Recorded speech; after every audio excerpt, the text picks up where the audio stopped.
के हमारे मंच पर बैठे हुए सभी अतिथिगण, सामने बैठे हुए हमारे सम्राट भाई बहनों,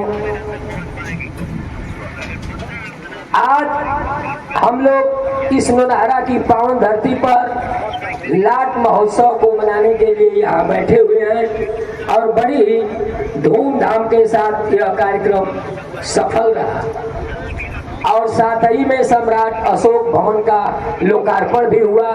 माननीय सांसद जी आए थे, उन्होंने इस कार्यक्रम को गति देते हुए लोकार्पण किया। चूंकि आज संविधान की प्रस्तावना पर बोलना था तो कुछ बातें मैं संविधान के बारे में आप लोगों को बता देना चाहता हूं। साथियों, भारत का संविधान भारत का एक राष्ट्रीय ग्रंथ है जो 26 नवंबर 1949 को संविधान निर्माताओं द्वारा स्वीकार किया और 26 जनवरी 1950 को हमारे देश से लागू हुआ। 26 नवंबर को हम संविधान दिवस के रूप में और 26 जनवरी को गणतंत्र दिवस के रूप में हर साल मनाते आ रहे हैं।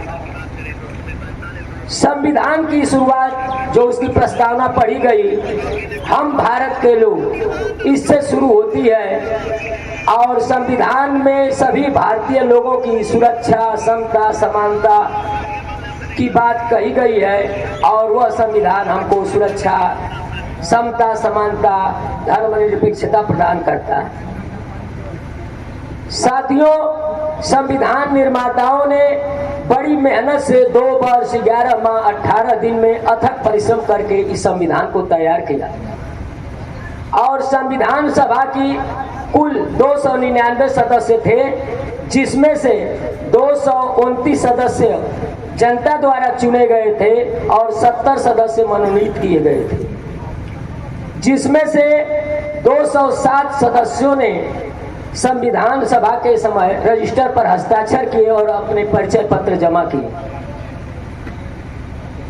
डॉक्टर राजेंद्र प्रसाद संविधान सभा के अध्यक्ष थे। संविधान सभा की कुल 22 समितियां गठित थी, जिसमें से 8 ही सबसे महत्वपूर्ण समितियां थी।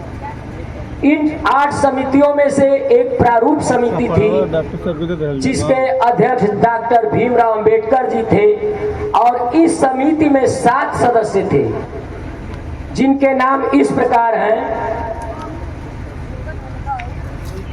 डॉक्टर भीमराव अंबेडकर, दूसरे अल्लादी कृष्ण स्वामी अय्यर, तीसरे एन गोपाल स्वामी, चौथे के एम मुंशी, पांचवा मोहम्मद सादुल्ला, छठा BL मित्तर और 7वां DP खेतान।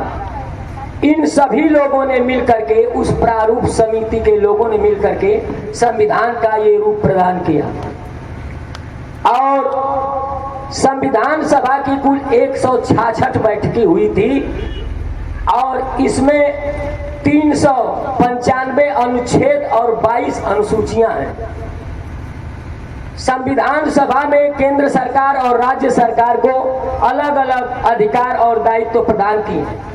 इन दायित्वों के कारण ही केंद्र सरकार अपने अधिकार क्षेत्र में काम करती है और राज्य सरकारें अपने अधिकार क्षेत्र में काम करती हैं। साथियों, संविधान सभा के प्रारूप को पढ़ते ही हमको पता चल जाता है कि यह संविधान कितना जनता के लिए कारगर होगा। माताएं जब खाना बनाती हैं तो चावल बनाते समय भगोने से एक चावल निकालकर और उसको टो करके जान जाती हैं कि चावल हो गया है कि नहीं हुआ है। उसी तरह से प्रस्तावना यह हमको दर्शा देता है कि यह संविधान हमारे भारतीय लोगों के लिए कितना हितकर है। तो साथियों, संविधान बहुत ही अच्छा है, इसमें कहीं दो राय नहीं है और संविधान निर्माताओं ने भी बहुत मेहनत करके इसको बनाया है। इसमें तथागत गौतम बुद्ध और सम्राट अशोक महान की वो सब बातें निहित है जो लोक कल्याणकारी है और समाज के लिए उपयोगी है। साथियों, समय समाप्ति की ओर है और अब मैं अधिक न बोलते हुए अपनी वाणी को यहीं से विराम देता हूँ। जय भारत, नमो बुद्धाय। जय सम्राट अशोक महान।